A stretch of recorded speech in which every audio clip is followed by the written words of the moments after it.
When the defamation lawsuit filed by Congresswoman Jasmine Crockett against Karoline Leavitt first made headlines, many assumed it would be bogged down in the typical procedural delays that often stretch civil cases across months, if not years. But something unusual happened in this case, something that immediately caught the attention of legal analysts and political observers alike. A federal judge, known for a no-nonsense approach to the bench, made the rare move of expediting the process. Suddenly, what looked like a political spat headed to court became a matter of urgent legal scrutiny. This judge, appointed during a prior administration and known for strict adherence to judicial timelines, saw enough merit in the filings to push the case forward on an accelerated schedule. According to court documents, the judge reviewed initial motions and determined that the claims made by Crockett warranted prompt attention. Specifically, the defamation claim included extensive documentation, audio recordings from the podcast, where Leavitt made the statements in question, screenshots of social media posts, and even text messages from Leavitt's communications team discussing how to frame Crockett in media appearances. Normally, defamation cases involving public figures are tricky. There's a high bar to prove actual malice, but the judge reportedly noted in a pre-trial memo that Crockett's legal team had presented preliminary evidence suggesting a deliberate pattern of reputational targeting. In layman's terms, that meant this wasn't just about one offhand remark. It pointed to an orchestrated effort to damage a public figure's name and credibility. Legal insiders began buzzing about what could come next. Expediting a case like this doesn't just mean an earlier trial date, it means depositions happened faster. Discovery, the phase where both sides are required to turn over evidence, moves forward with urgency. It also signals that the court is prioritizing the matter, often because of public interest or the risk of ongoing harm to one of the parties involved. This development created immediate pressure on Leavitt's side. Her attorneys had originally asked for a delay, citing scheduling conflicts and the need to gather counter evidence. The judge denied the request, stating that delays could impair the plaintiff's ability to seek timely redress. That phrasing, timely redress, wasn't just legal jargon. It suggested the court saw real stakes in Crockett's ability to defend her reputation, especially with an election season approaching. From that point on, the entire case took on a different energy. Media coverage shifted from treating it as political theater to recognizing it as a legitimate legal confrontation. Major outlets began examining the case documents, reporting on the timeline, and analyzing potential outcomes. Legal analysts weighed in on the implications not just for Leavitt and Crockett, but for the broader trend of political defamation cases entering federal courts. For Leavitt, the speed of the proceedings presented more than a logistical challenge. It meant that her team would have to respond to subpoenas, appear for depositions, and submit to document requests at a pace far quicker than expected. For someone who had spent years in the media spotlight, controlling her own narrative, this kind of legal exposure was something entirely different. It wasn't a campaign debate. It wasn't a cable news argument. It was a courtroom, bound by evidence and legal procedure. And then, seemingly in response to all of this, Leavitt's public appearances began to fade. She canceled a scheduled interview on a major conservative network. She posted vague messages on social media about needing time to refocus and standing firm in truth, but said nothing about the lawsuit itself. Meanwhile, Crockett appeared on national TV, stating clearly that she would see this case through to the end. The contrast was stark, one figure growing louder, the other growing quieter, just as the court demanded answers. What made the situation even more remarkable was that the judge's decision to accelerate the case wasn't based on political bias or media noise. It was based on the case file, plain and simple. And that reality signaled something powerful. The justice system was taking the claims seriously, more seriously than many initially anticipated. As the legal battle between Karoline Leavitt and Congresswoman Jasmine Crockett unfolded, the case took a dramatic turn when new details emerged from the discovery process. While defamation lawsuits are typically built on public statements and their legal implications, Crockett's legal team brought something more to the table: internal communications, allegedly from within Leavitt's own media operation. These communications, according to filings, weren't just reactive or defensive in nature. They appeared to show a coordinated media strategy aimed at targeting Crockett personally and politically. Among the most damning pieces of evidence included in Crockett's court submission were leaked email chains and encrypted messages exchanged between individuals identified as Leavitt's communications advisors and media consultants. These messages, some of which were time-stamped just days before Leavitt's controversial podcast appearance, revealed a tone that legal experts quickly flagged as deeply problematic. One such message reportedly stated, "We need to get ahead of this Crockett rise tide herd named corruption fast." Another message, referenced in the court documents, allegedly read, "Push the illegal funds narrative, doesn't matter if it sticks, it'll trend." These weren't idle remarks. They suggested an intent to fabricate or exaggerate claims for the sake of media attention. a tactic that could significantly bolster a defamation case if proven to be deliberate. Asterisk, the federal judge overseeing the case, who had already expedited the trial schedule due to the seriousness of the claims, took particular interest in these internal communications. During a procedural hearing, he noted that these messages, if authenticated, could reflect premeditated harm to the plaintiff's reputation. That one phrase, premeditated harm, shifted the case from a typical back and forth over political rhetoric to something more substantial. If a jury eventually agreed with the judge's reading, Leavitt could be found not just to have defamed a public official, but to have done so intentionally, with clear forethought. Asterisk, Leavitt's legal team pushed back, arguing that the leaked messages were taken out of context and were part of broader campaign strategy sessions, not personal attacks. They also raised concerns about the chain of custody, how Crockett's team obtained the emails in the first place, and questioned whether any of the messages were doctored or selectively edited. Asterisk, however, the judge refused to strike them from the record, instead ordering a formal forensic analysis to verify their authenticity. This decision brought even more pressure to bear on Leavitt's camp. If the emails were confirmed as genuine, it would strengthen the core of Crockett's argument that this wasn't a slip of the tongue or a moment of poor judgment, but a targeted campaign to smear a political opponent using knowingly false information. Asterisk, further complicating matters for Leavitt. Some of the messages appeared to reference Crockett by derogatory nicknames, suggesting that the campaign had crossed a line from political critique into personal vilification.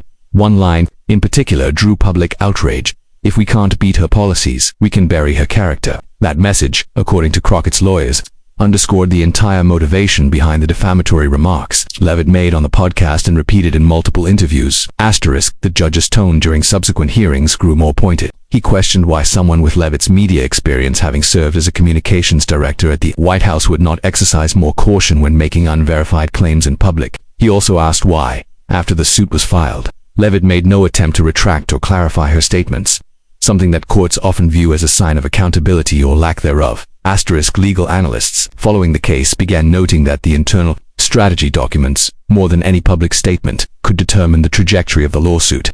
While public figures are afforded a wide berth when it comes to political speech, the law does not protect willful misrepresentation. If there's documented evidence showing an intent to deceive, if Leavitt's team did in fact frame a narrative around false allegations, knowing they lacked proof, it could result in not just reputational damage, but significant financial liability. Asterisk, Crockett, for her part, remained firm in her public stance.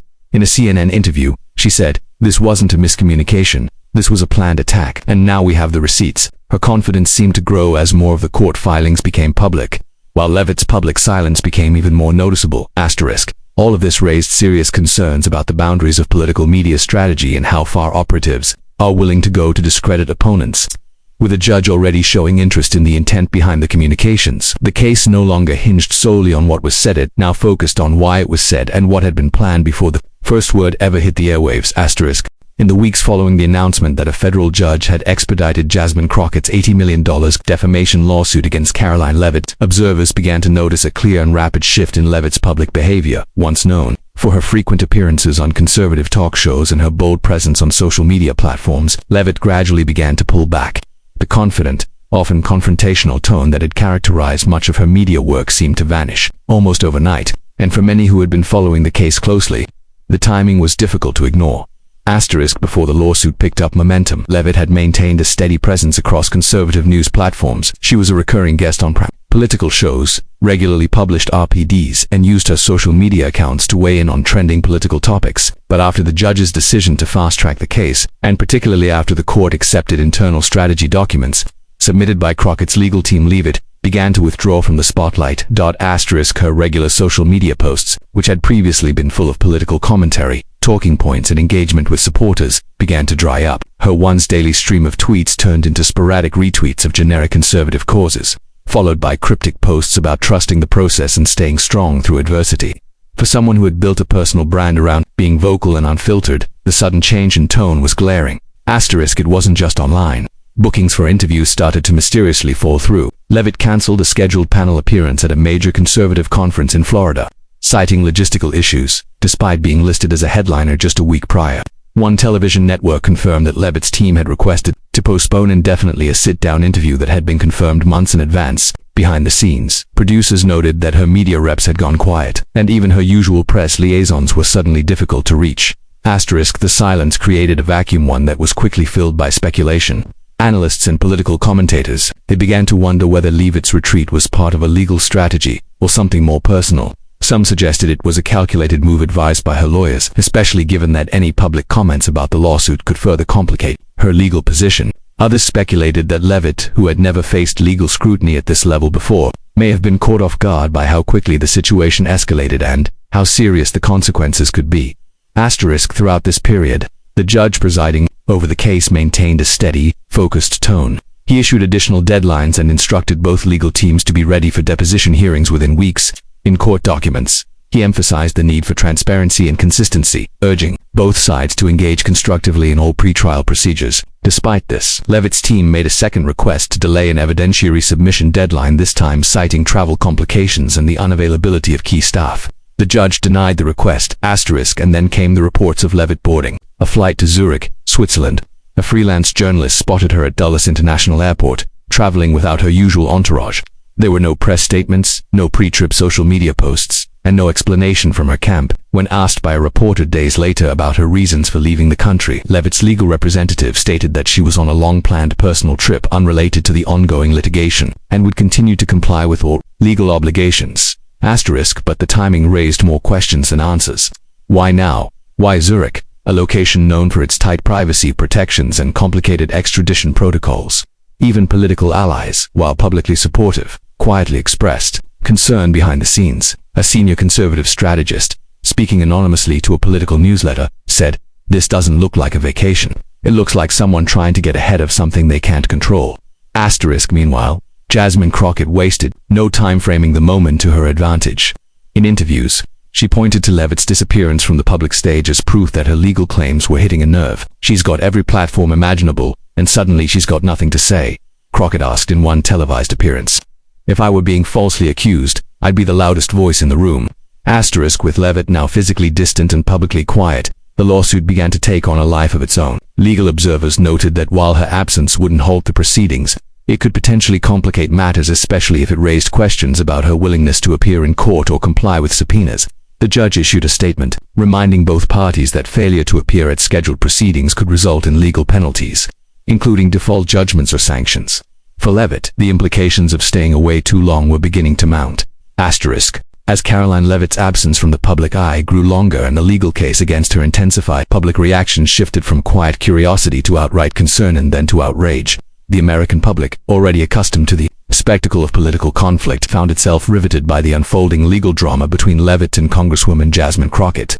But what began as a high-profile defamation lawsuit gradually became something else, a test of accountability, trust and transparency in public service. And many felt Leavitt was failing that test.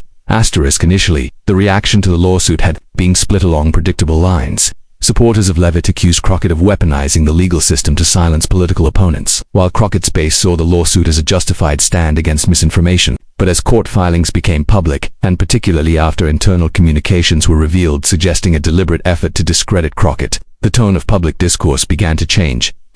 Independent voters and moderates, many of whom had once admired Leavitt's media savvy and tough messaging, started questioning whether her behavior reflected the values she often claimed to defend. The leaked strategy emails, some of which indicated a willingness to circulate damaging narratives with little concern for their truthfulness, left a bitter impression. It was no longer just about political rivalry, it was about ethics, and whether someone in Leavitt's position had crossed a line that couldn't be walked back.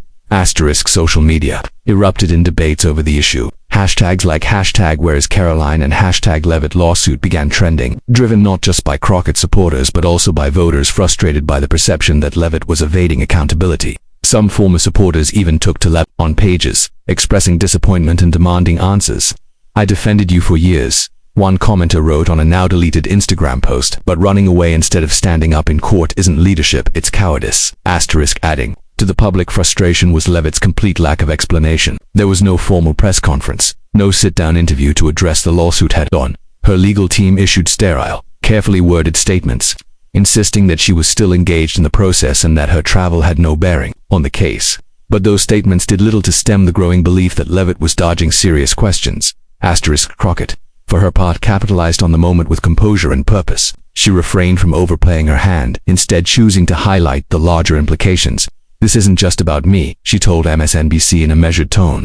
It's about what we allow in our public discourse. If we let lies become strategy, then truth becomes optional. That message resonated far beyond her usual political base, drawing support from advocacy groups, journalists, and even legal ethics watchdogs. Meanwhile, political opponents who had previously kept a cautious distance from the case began weighing in. Several members of Congress, both Democrat and Republican, issued statements emphasizing the need for public officials to respect the legal system and face consequences if found responsible for falsehoods. The bipartisan nature of those comments added fuel to the public outcry. As it no longer appeared to be a partisan issue, it was about integrity. The media also turned up the pressure. Editorial boards from major newspapers questioned why Leavitt hadn't appeared in court yet and asked whether her trip abroad was an attempt to delay or avoid legal consequences. Television anchors openly discussed the optics of the situation, comparing it unfavorably to other recent scandals where public figures had tried to distance themselves from legal trouble by stepping out of view. The tension hit a peak when reports surfaced that Leavitt had missed a scheduled deposition, prompting the judge to issue a formal notice to her legal team. Though not yet a sanction, the notice made it clear that further absences would not be tolerated and that the court expected her cooperation moving forward. The judge's wording was firm and direct. No party shall consider their physical absence a barrier to fulfilling their obligations to this court. This statement was widely interpreted as a warning shot, one that reflected the growing seriousness of the situation. It also triggered another wave of public backlash, with legal analysts on major networks calling the case a credibility crisis for Leavitt. As more Americans watched the proceedings unfold, the core concern became clear. If public figures could launch coordinated media attacks and then retreat when confronted, what did that mean for truth in politics? All of this placed Karoline Leavitt in an increasingly isolated position. Support from former allies became muted. Endorsements from advocacy groups and commentators were quietly withdrawn. And with the court pressing forward and Crockett standing firm, the public mood grew colder. What had once been a sympathetic question, "What is Karoline going through?" was now being replaced by a harder one. Why is she hiding? As the legal proceedings gained momentum and the public scrutiny intensified, the case of Crockett v. Leavitt evolved into more than just a courtroom drama. It became a cultural flashpoint, a reflection of what happens when rhetoric collides with responsibility. Karoline Leavitt, once celebrated in conservative media circles for her sharp communication skills and political tenacity, found herself at the center of a controversy that would ultimately test not just her credibility, but the boundaries of modern political discourse itself. Jasmine Crockett's decision to pursue legal action was bold, but increasingly viewed as necessary. In an age where misinformation can be weaponized and reputations can be destroyed in a matter of hours, Crockett's refusal to stay silent struck a chord with many Americans. Her approach, measured, steady, and backed by a growing body of evidence, stood in sharp contrast to Leavitt's silence and sudden disappearance from public life. The court's expedited handling of the case, combined with the damning internal communications and Leavitt's unexplained retreat abroad, painted a picture that became harder and harder to justify. Even those who had previously defended her on ideological grounds began to express unease. In politics, image matters, but so does presence. And in this case, Leavitt's absence spoke volumes. Legal analysts emphasized that regardless of political affiliation, accountability under the law should apply equally. Whether Leavitt believed her statements were protected under free speech, or whether she thought the political arena allowed more flexibility for exaggeration, the documents presented in court told a different story, one that suggested strategic defamation, not simple And when a federal judge gives weight to that narrative, the implications are serious. At its core, this lawsuit has become about something larger than two individuals in a political skirmish. It's about the erosion of standards in political dialogue and the consequences that can and should follow when public figures cross ethical lines for short-term gain. Crockett's legal pursuit may have started as a personal defense of her name, but it has grown into a powerful reminder that truth still has value, and that lies, when dressed as politics, can come with a heavy price. As the trial date looms and Leavitt remains silent, the nation watches closely. Questions about her next move, her legal defense, and whether she returned to face the court remain unanswered. But regardless of the outcome, one thing is clear: this case has sent a message. In a political climate often dominated by noise and distraction, the truth still matters. And sometimes, it takes someone standing firm in a court